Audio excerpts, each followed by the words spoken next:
The sun beat down on the white stone steps of the Travis County Courthouse in Austin, Texas, turning the morning into a furnace. It was 8:30 a.m. the day of our divorce hearing, and I could feel the heat rising off the pavement as my driver pulled the Rolls-Royce Phantom to a smooth stop at the curb. The black paint gleamed like polished obsidian, a far cry from the beat-up truck Vivian used to mock me for driving. I adjusted my navy suit jacket, the fabric tailored perfectly to my frame, and glanced at the Patek Philippe on my wrist. Time was on my side today. From the top of the steps, I spotted her immediately. Vivian Moore, my soon-to-be ex-wife, stood like a conqueror in her white suit, red heels clicking impatiently as she shifted her weight. Her sunglasses hid half her face, but I knew that smug smile beneath them, the one she'd worn during our last argument when she called me a dreamer, with nothing to show for it. Her mother hovered beside her, clutching a pearl necklace like a talisman, her lips pursed in that familiar disapproval she'd always reserved for me.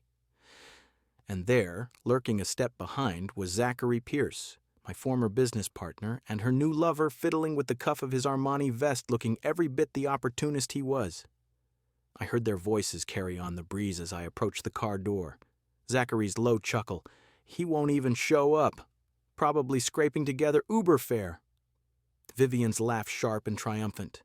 If he does, it'll be in those ratty shoes and that ancient suit, begging for mercy like the failure he is. Her mother nodded, adding a prim, "Serves him right for dragging you down." The driver opened the door and I stepped out. The air shifted. Heads turned, not just theirs, but the security guards, a few passers-by, even a clerk rushing inside. "Good morning, Mr. Moore," the guard said with a respectful nod, as if he knew exactly who I was now. I returned it with a brief incline of my head, my expression unchanging. No smile, no gloat. Just the cold steel in my eyes that I'd forged over months of silent preparation. Vivian's laugh died mid-breath. Her sunglasses slipped down her nose as she stared, mouth slightly agape. Her mother's hand flew to her pearls, gripping them tighter. Zachary swallowed hard, his Adam's apple bobbing like he'd choked on his own arrogance. The color drained from their faces, turning the scene into a tableau of frozen shock. I didn't acknowledge them. Not yet. I straightened my tie and ascended the steps with measured strides, each one echoing like a countdown. Inside the courthouse, the cool blast of air conditioning did nothing to ease the tension. Room 3A was a sterile chamber of wood-paneled walls and humming fluorescent lights. The judge's bench loomed at the front, flanked by flags that hung limp in the still air. Vivian and her entourage entered shortly after me, but the confidence she'd exuded outside had evaporated. She whispered urgently to her lawyer, a slick man in a pinstripe suit who kept glancing my way. Her mother sat rigidly fanning herself with a program as if the room had suddenly grown hotter. Zachary slouched in his seat, scrolling through his phone with feigned nonchalance, but I caught the tremor in his fingers. I took my place at the defendant's table, setting down my black leather notebook, the one Vivian had ridiculed as my failure journal, where I'd scribbled ideas during late nights at Helix Corps. Back then, she'd laugh and say it was full of pointless dreams. Now it sat there like a silent witness, its pages filled with notes that had turned those dreams into something unbreakable. My lawyer, a silver-haired woman named Elena, with decades of courtroom battles under her belt, gave me a subtle nod. She knew the plan. We all did. As the bailiff called the room to order, Vivian turned toward me, her eyes searching for the man she thought she knew, the Adrian who'd begged her to stay during our final fight, the one she'd dismissed as ordinary. But that man was gone. In his place was someone she'd never truly seen calculated, prepared, and utterly indifferent to her games. I met her gaze without flinching, my silence louder than any accusation. She looked away, first her composure cracking just a fraction. The judge entered, robes swishing, and banged the gavel. "Court is in session. Moore versus Moore." The words hung in the air, heavy with finality. Vivian straightened, trying to reclaim her poise, but I could see the doubt creeping in. She had no idea that this wasn't her victory lap. It was mine, and it had started long before today. As proceedings began, I leaned back slightly, the weight of what was coming settling over me like a calm storm. They'd laughed outside, but in here the laughter was over. As the judge settled into his seat and shuffled through the papers, the room seemed to shrink around me. The bailiff's voice echoed off the walls, "All rise." We stood, the scrape of chairs punctuating the tension. Vivian avoided my eyes, her fingers twisting the edge of her sleeve, a nervous habit I'd forgotten she had. Her lawyer leaned in to whisper something, but she just nodded curtly, her earlier bravado chipped away. I remained still, my mind already drifting back, piecing together how we'd ended up here. It wasn't the divorce that stung anymore. It was the slow unraveling that had led to it, the one I'd seen coming but chosen to ignore until it was too late. Or rather, until I decided it was time to act. A year ago, things had seemed different, or at least I'd convinced myself they were. Vivian and I lived in a modest house on the outskirts of Austin overlooking Lake Travis. The view was our one luxury, a serene expanse of water that shimmered under the Texas sun, a place where we'd sit on the deck with coffee in the mornings talking about dreams that felt within reach. I'd built HelixCore from nothing, a small tech startup focused on AI models for risk prediction in finance and logistics. I handled the coding, pouring hours into algorithms that could forecast market crashes or supply chain disruptions with eerie accuracy. Zachary, my co-founder, took care of the business side, pitching to investors, sealing deals. He was the charismatic one, the guy who could charm a room full of skeptics into opening their wallets. Vivian had been my anchor back then, or so I thought. She worked in marketing for a mid-sized firm downtown handling campaigns for local brands. We'd met at a networking event 5 years earlier, her laugh cutting through the crowd like sunlight. She was ambitious, sharp-witted, and she believed in me, or at least in the version of me that was grinding toward success. "You're going to change the world with that brain of yours," she'd say, tracing patterns on my arm as we lay in bed.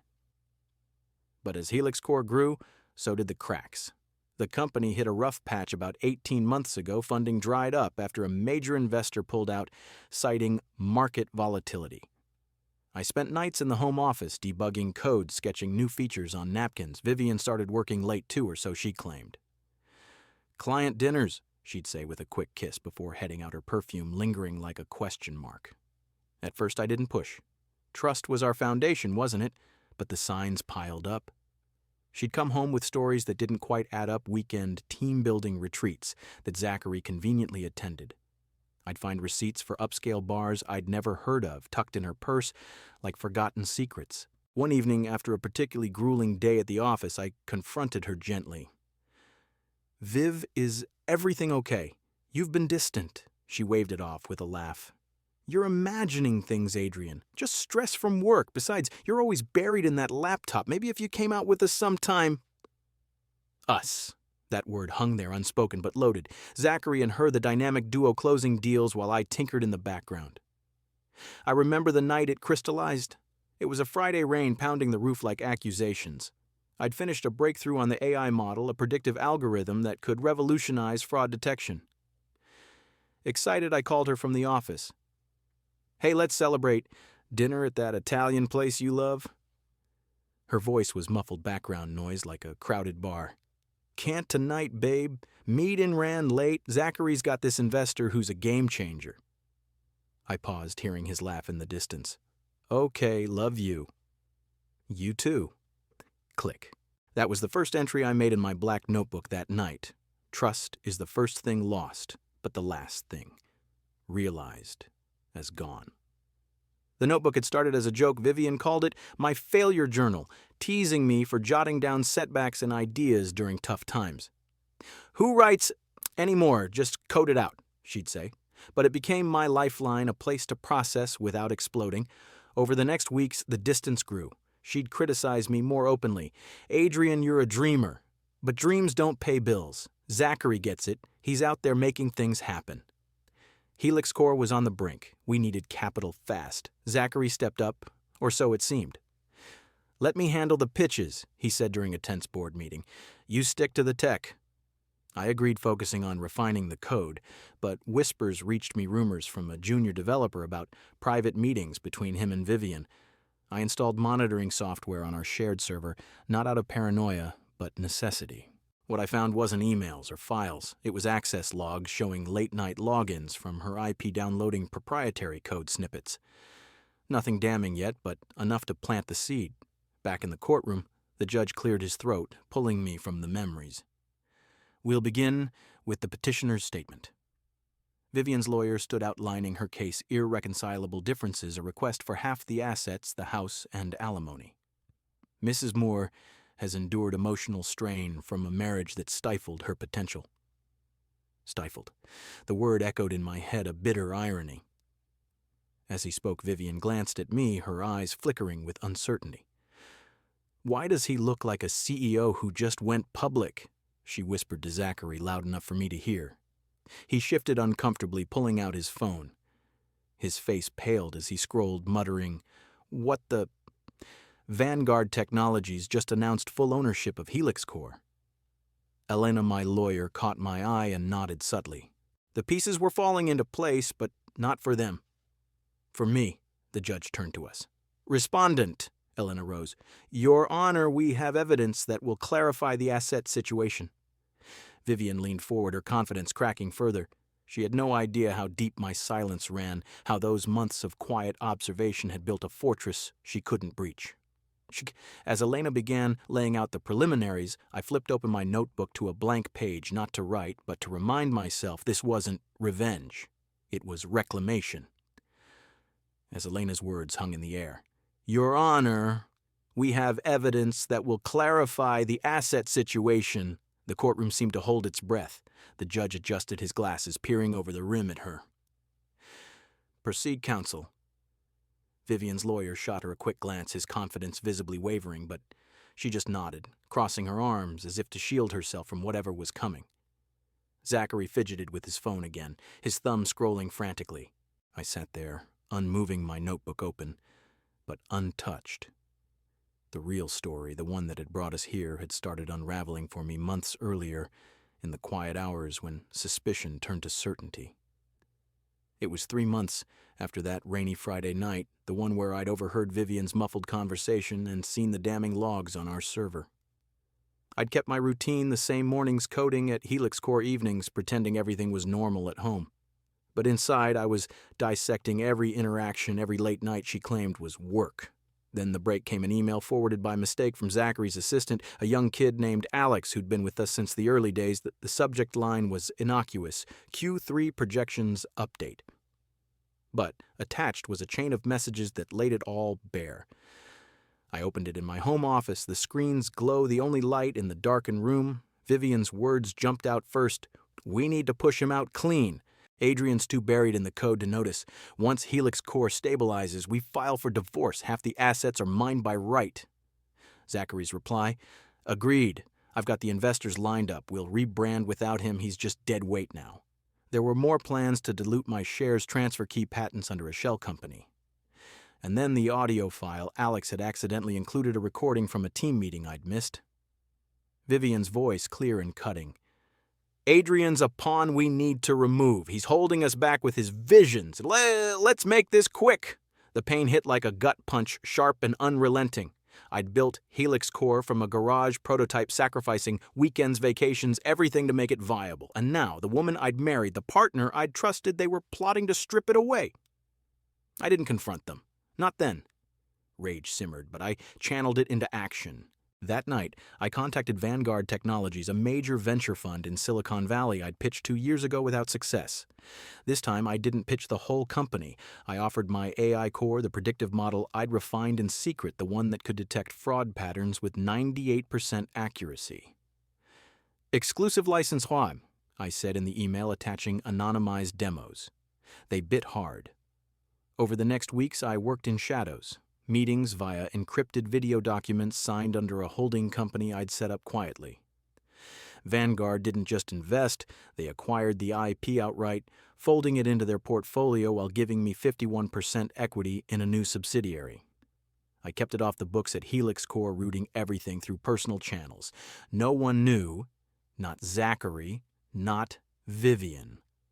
Meanwhile, I liquidated what I could, sold the house title to a trust in my name, only transferred the car to a leasing firm, drained joint accounts into protected investments.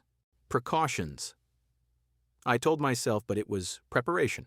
I hired Elena after vetting a dozen lawyers. Her reputation for dismantling asset grabs in high-stakes divorces sealed it. "We'll play defense," she said during our first consult, "but with an offensive twist." Back in the courtroom, the memories fueled my calm as Elena laid out the groundwork. Your Honor, the petitioner claims entitlement to half of marital assets, including equity in Helix Corps, the shared residence, and ongoing support. Vivian's lawyer interjected. That's correct. Mrs. Moore has contributed significantly to the marriage and the business through her support. Elena smiled thinly. Support. Let's examine that. She handed over the first exhibit printed emails redacted for privacy but damning in content. The judge scanned them, his brow furrowing. These appear to show discussions about excluding Mr. Moore from his own company. Vivian leaned forward, whispering furiously to her counsel. Zachary's phone buzzed. He glanced down and went pale, muttering something about acquisition alerts. Elena continued producing the audio file on a USB drive. The bailiff played it through the court's speakers. Vivian's voice filled the room.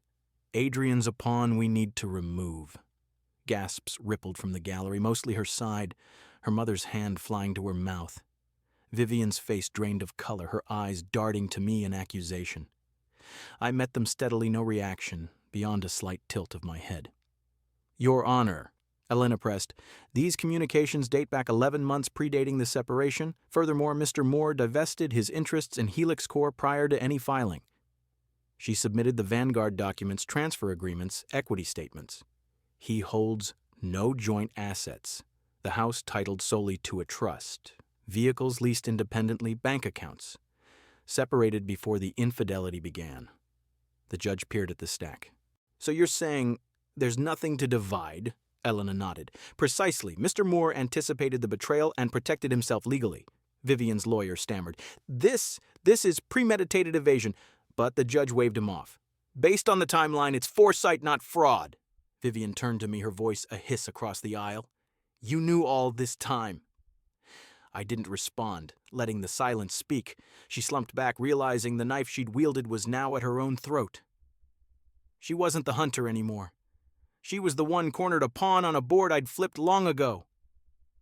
The judge tapped his pen. We'll recess briefly to review. As he left the room, buzzed, but I felt only the quiet satisfaction of a plan unfolding perfectly. The judge's gavel came down with a crack that echoed through the courtroom like the final nail in a coffin. Based on the evidence presented, he intoned, his voice steady and authoritative, the court rules as follows, Mr. Anshu. Adrian Moore is not obligated to provide any financial support post-divorce. There will be no division of assets, as no joint property has been substantiated under Texas law. Mrs. Vivian Moore retains only items solely in her name and may revert to her maiden name if desired. This marriage is hereby dissolved. The words landed heavy final, stripping away the illusions Vivian had clung to. She slumped in her chair, her hands trembling as she reached for the divorce papers. Her lawyer pushed them toward her, murmuring something about appeal options, but she just stared at the documents, her face a mask of disbelief. The pen shook in her grip as she signed each stroke a surrender she hadn't anticipated. This was supposed to be her triumph, her escape to a better life. Instead, it was her unraveling. I watched it all unfold without a word, my expression unchanging. Elena gathered our files with efficient precision, giving me a subtle nod of approval. The gallery murmured, Vivian's mother dabbing at her eyes with a tissue, a few onlookers whispering about the twist. Zachary bolted from his seat first, slipping out a side door with his phone pressed to his ear. I could imagine the panic in his voice. The alerts must have been flooding in by now. As for me, I rose slowly, buttoning my jacket, and walked toward the exit. The weight that had pressed on my chest for months lifted with each step. This wasn't vengeance born of hate. It was justice, pure and methodical, the result of nights spent planning while they plotted against me. Outside, the Texas sun assaulted me, relentless and unyielding, mirroring the heat of the moment. Vivian burst through the doors, moments later her heels clacking erratically on the concrete as she hurried after me. Adrian Waite. Her voice cracked a far cry from the confident sneer she'd worn earlier. I paused at the top of the steps, not out of mercy, but to let her catch up, to make her face what she'd wrought. She reached me breathless, her makeup smudged from the strain. You knew everything. From when? How? The questions tumbled out, desperate and accusatory, as if I owed her an explanation. I turned to her, fully meeting her wide eyes with the calm I'd cultivated through betrayal. "From the beginning," I said evenly. "From the first time you laughed with him at that bar you called a client meeting. The emails, the plans to push me out of Helix Corps, the way you whispered about me like I was disposable, it all added up." Her face crumpled, tears welling as realization hit. I didn't mean for it to go this far. I thought we could just move on. You were always so buried in your work, your dreams. I wanted more Adrian, something exciting, something that matched what I deserved. There it was, the entitlement that had poisoned us. I felt a flicker of the old pain, but it was distant now, like an echo. "You didn't want more," I replied, my voice low but firm. "You wanted easier. You wanted to step on me, to climb higher, to take what I'd built and hand it to him. But you forgot I built it. Not you, not Zachary. Me." She reached out, grasping my sleeve, her nails digging in slightly. "Please, we can fix this.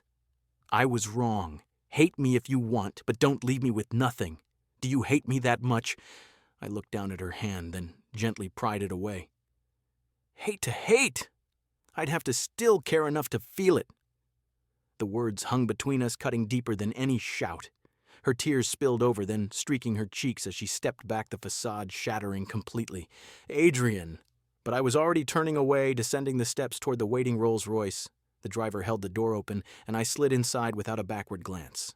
As the car pulled away, I caught a glimpse of her in the side mirror, standing alone under the glaring sun, her shadow stretching long and thin on the pavement, empty and isolated. The drive through Austin streets blurred past familiar roads that once led home, now just pathways to somewhere new. My phone buzzed in my pocket. Elena's text, "Clean sweep. Vanguard confirms the board transition." I leaned back against the leather seat, exhaling slowly. Helix Corps was mine now, rebranded under Vanguard with Zachary ousted, and the investors I'd secured applauding the strategic pivot.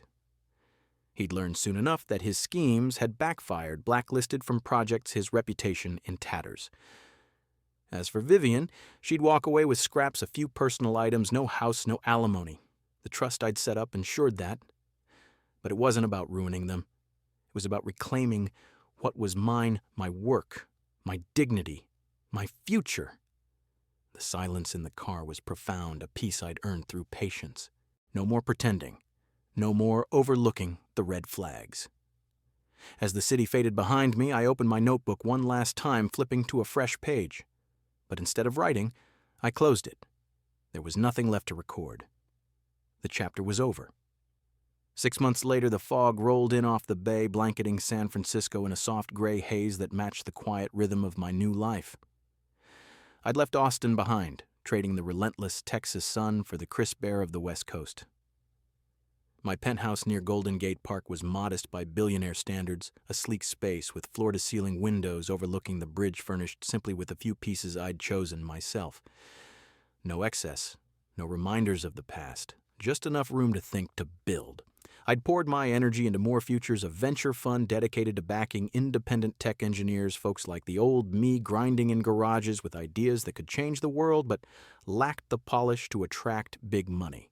We'd already seeded 3 startups, one in quantum encryption, another in sustainable AI for agriculture, and a third tackling urban data privacy. The work fulfilled me in ways Helix Corps never had. No partners to undermine me, no betrayals lurking in boardrooms, just pure creation. I rarely thought about Vivian anymore. The divorce had severed more than a marriage. It had cut away the illusions I'd held onto for too long.